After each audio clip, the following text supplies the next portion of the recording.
ভিতরে যান গা দুটো উঠে যান বাস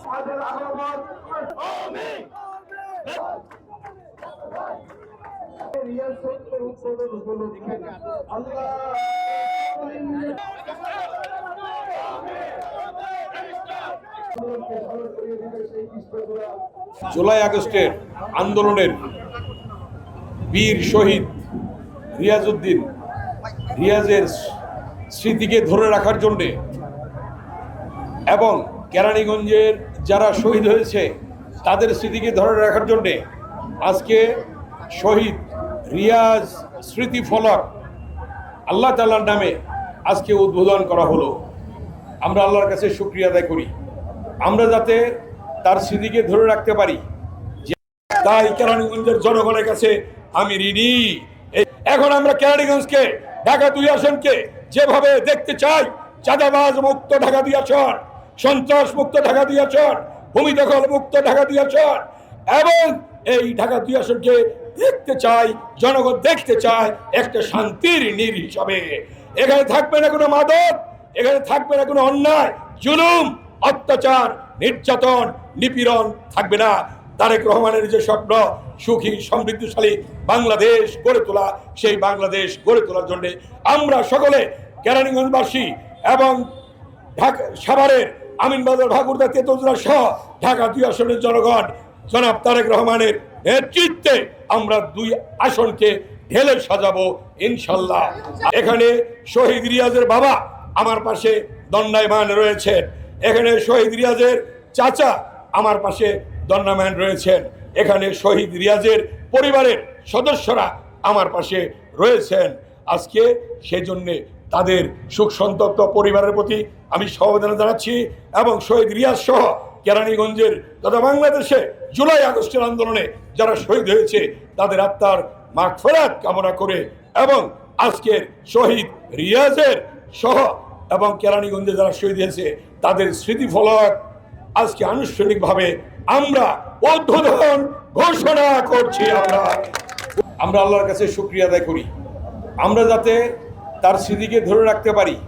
যেমনিভাবে আমরা ১৯৭১ সালে মহান স্বাধীনতার ঘোষক শহীদ রাষ্ট্রপতি জিয়াউর রহমানের স্বাধীনতার ঘোষণার মধ্য দিয়ে লক্ষ লক্ষ শহীদের রক্তের বিনিময়ে আমরা স্বাধীনতা পেয়েছি। সেই শহীদের স্মৃতিকে ধরে রাখার জন্যে আপনারা দেখেছেন সাভারের স্মৃতিসৌধ হয়েছে, আপনারা দেখেছেন ৯০-এর স্বৈরাচার বিরোধী গণতান্ত্রিক আন্দোলনে যারা শহীদ হয়েছে সেই সকল শহীদের স্মৃতিকে ধরে রাখার জন্যে বিভিন্ন জায়গায় তাদের স্মৃতিফলক করা হয়েছে। ঠিক এমনিভাবে ২৪ জুলাই আগস্টের আন্দোলনে যারা শহীদ হয়েছে তাদের স্মৃতিকে ধরে রাখার জন্যে যার যার স্থানে যার যার যে জায়গা, জেলা, থানা, উপজেলা, সেখানে তাদের স্মৃতিকে ধরে রাখার জন্যে স্মৃতিফলক নির্মাণ করা হয়েছে।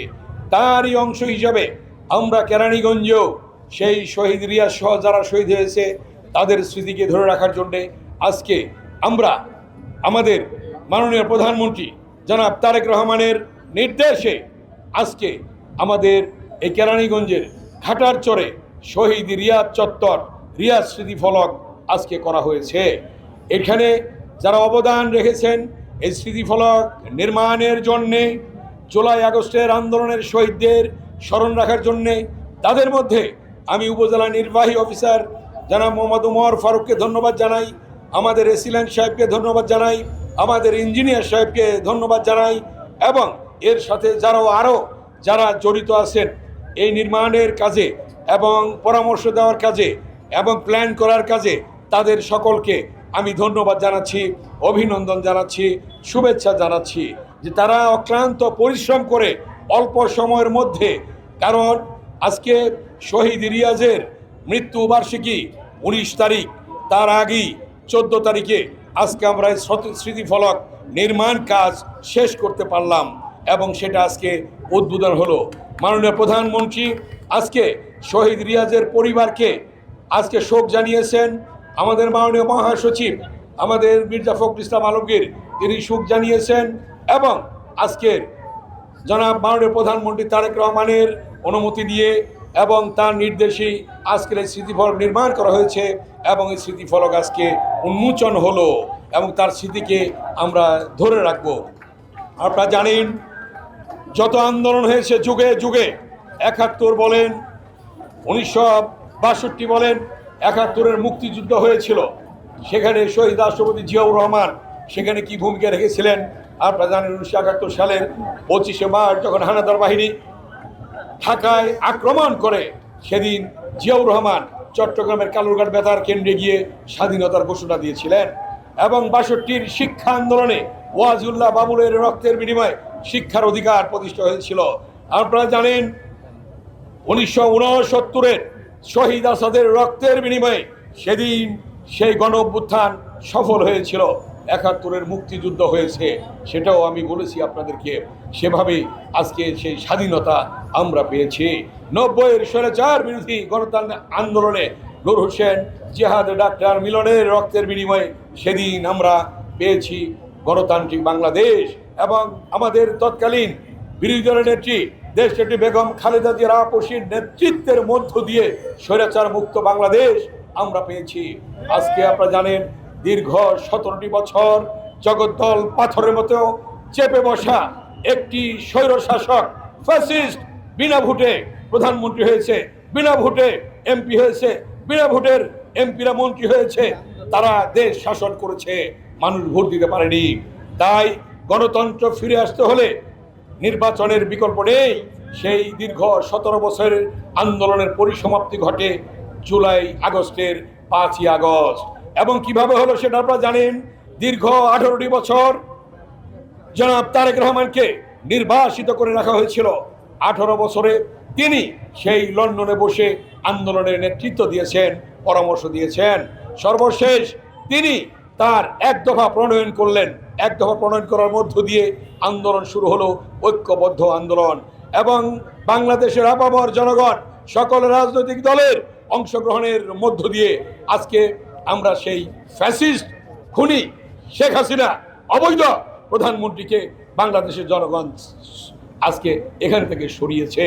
আপনারা জানেন আজকে যদি বলতে হয় আমাকে, দেশনেত্রী বেগম খালেদা জিয়াকে বাড়ি ছাড়া করেছিল, সেদিন ৪০ বছরের স্মৃতি বিজড়িত বাড়ি তাকে ছেড়ে দিতে হয়েছিল, কান্নায় ভেঙে পড়েছিল এবং এক কাপড়ে বেরিয়ে গিয়েছিল। আজকে বাংলাদেশের জনগণ যে নাকি বেগম খালেদা জিয়াকে ঘর ছাড়া করেছে শেখ হাসিনা, তাকে বাংলাদেশের জনগণ আজকে দেশ ছাড়া করে দিয়েছে। তার এই দেশে আর স্থান নেই, এই দেশে আর স্থান হবে না। তার পরবর্তী আপনারা জানেন ইলিয়াস আলী গুম হয়েছে, চৌধুরী আলম গুম হয়েছে, সুমন গুম হয়েছে, শাওন প্রধান শহীদ হয়েছে। এমনিভাবে হাজার হাজার ছাত্র জনতার আবু সাইদ, ওয়াসিম এবং আমাদের শহীদ রিয়াজ সহ যারা শহীদ হয়েছে, তাদের রক্তের বিনিময়ে আমরা পেয়েছি নতুন বাংলাদেশ। এই বাংলাদেশকে আজকে জনগণ নতুন করে ঢেলে সাজানোর জন্য নির্বাচনের মধ্য দিয়ে জনাব তারেক রহমানের নেতৃত্বে যে নির্বাচন হয়েছে, সেই নির্বাচনে জনগণ সংখ্যাগরিষ্ঠতা দিয়ে বিএনপিকে আজকে ক্ষমতায় আসীন করেছে। আজকে মাননীয় প্রধানমন্ত্রী নির্বাচনের পূর্বে যে প্রতিশ্রুতিগুলি ব্যক্ত করেছিলেন, ফ্যামিলি কার্ড, কৃষক কার্ড, খাল খনন, কৃষকদের জন্য ১০,০০০ টাকা কৃষি ঋণ সুদসহ মওকুফ করা এবং পরবর্তীতে যে সকল কর্মকাণ্ড জনগণের জন্য নিয়েছিলেন, একটার পর একটা বাস্তবায়িত হচ্ছে। তাই জনাব তারেক রহমান আজকে একজন সাধারণ মানুষের মতো ঘুরে বেড়াচ্ছেন। তার গাড়িতে ফ্ল্যাগ নেই, তার গাড়ি ট্রাফিক সিগন্যালে দাঁড়িয়ে থাকে। সেভাবেই আমরা আজকে শিখেছি সেভাবে চলাচল করার জন্যে। তাই আজকে জনাব তারেক রহমানের যে স্বপ্ন যিনি এই বাংলাদেশকে স্বনির্ভর বাংলাদেশ হিসাবে দেখতে চেয়েছিলেন জিয়াউর রহমান, এবং এই বাংলাদেশকে গণতান্ত্রিক বাংলাদেশ দেখতে চেয়েছিলেন বেগম খালেদা জিয়া, সেই বাংলাদেশ আজকে দেখছেন তারেক রহমানের নেতৃত্বে।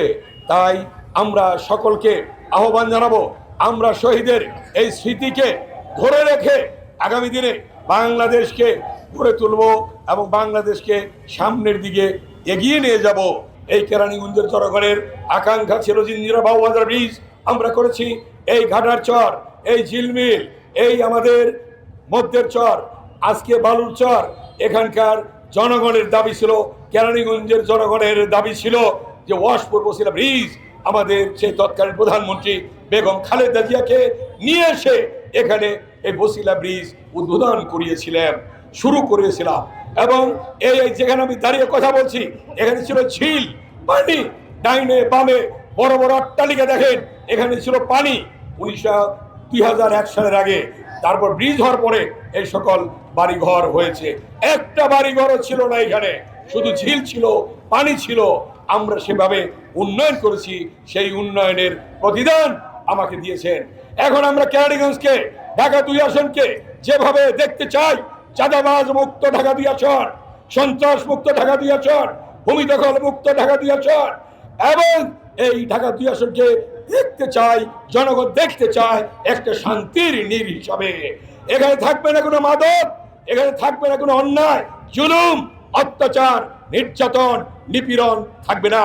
তারেক রহমানের যে স্বপ্ন, সুখী সমৃদ্ধশালী বাংলাদেশ গড়ে তোলা, সেই বাংলাদেশ গড়ে তোলার জন্য আমরা সকলে কেরানীগঞ্জবাসী এবং ঢাকা সাভারের আমিনবাজার, ভাগুড়া, তেতুলজোড়া সহ ঢাকা 2 আসনের জনগণ জনাব তারেক রহমানের নেতৃত্বে আমরা 2 আসনকে ঢেলে সাজাবো ইনশাল্লাহ। আপনারা সহযোগিতা করবেন, আমরা সেই কাজগুলি যেন করতে পারি এবং এই কেরানীগঞ্জকে সুন্দরভাবে পরিচালিত করার জন্যে, সন্ত্রাস মুক্ত রাখার জন্যে, ভূমি দখল মুক্ত রাখার জন্যে, চাঁদাবাজ মুক্ত রাখার জন্যে, মাদক মুক্ত রাখার জন্যে আপনাদের সকলের সহযোগিতা চাই। আমরা সেই সহযোগিতা নিয়ে আমরা সামনের দিকে এগিয়ে যাব। এখানে শহীদ রিয়াজের বাবা আমার পাশে দণ্ডায়মান রয়েছেন, এখানে শহীদ রিয়াজের চাচা আমার পাশে দণ্ডায়মান রয়েছেন, এখানে শহীদ রিয়াজের পরিবারের সদস্যরা আমার পাশে রয়েছেন।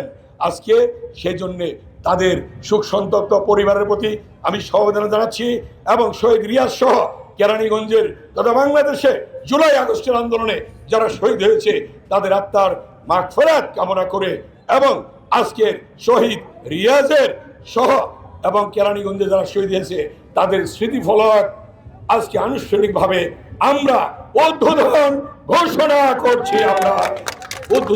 করছি। এবং এই স্মৃতিকে ধরে রাখার জন্য আপনারা কাজ করে যাবেন। আমি আবার